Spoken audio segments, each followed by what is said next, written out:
paano po natin i-relax ang ating mga paa sa araw po ng pahinga. So, dahil ito po ay lahat ng oras pagod. Pag tayo ay nakatayo o mayroon tayong mga ginagawa. Yan.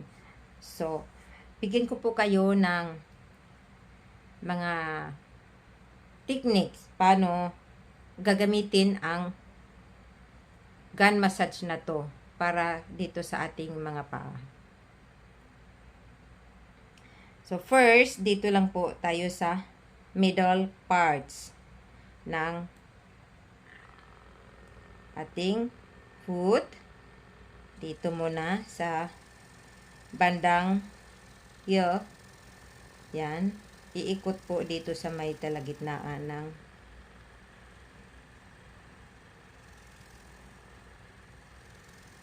ating mga paa. Yan. 1 to 2 minutes po ang maximum niyan. Every part. Yan. So, then, itawid natin siya dito sa circle line ng ating sakong heel. Yan.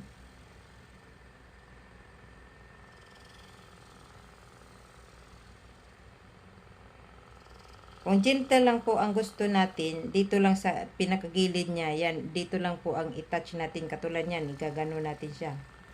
Ganon.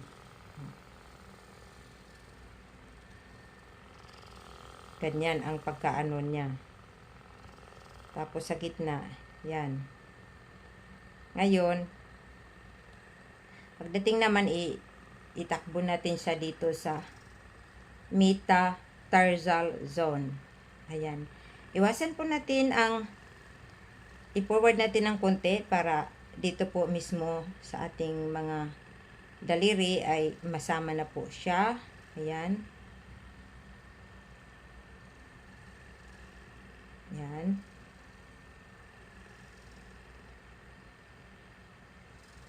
Two minutes po ang maximum niya. Ayan. Sa first time po, natural lang po yun yung medyo mamamanhid siya ng konti for a seconds kasi unang-una po yun siya eh. Unang-una pa po ninyong nasubukan. Iiwasan po natin ang ma-touch o ma-massage ang buto na nandito. Itong pinaka-center ng buto natin dito sa joint na to kasi hindi po yan maganda pagka na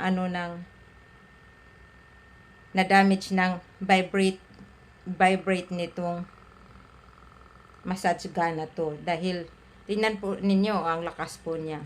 Kaya madadamage po yung kanyang joint dyan at saka yung joint tissue. So, dito lang po sa mga tagiliran at saka malalaman na parte. Yan, dito. Yan yung sinasabi ko kanina. Una dito, tapos dito. Yan, first. Yan ang pabalikan. Then, dito sa gilid. Yan. Then, tatakbo siya dito. Yan. Iwasan po natin na siya po ay mamasahe dito sa parte na to ha. Dito sa bandang dito. At saka dito sa kabila. Dito, maganda pa. Kasi may mga nerves siya dyan. At saka mga litid natin na kailangan din nating i-activate or imamasahe.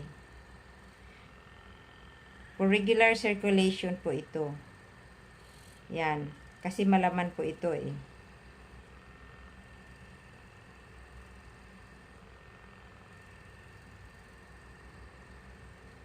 Ayan po ang paggamit ng massage na ito.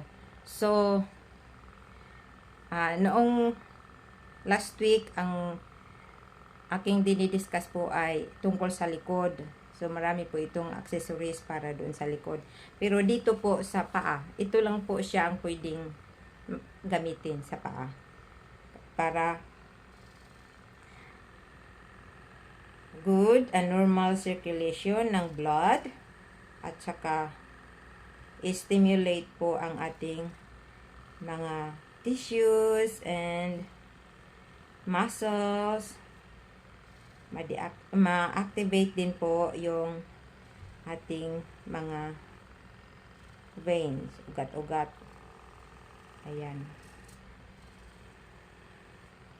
Okay, yan lang po muna at hanggang dito muna tayo. Maraming salamat po sa lahat.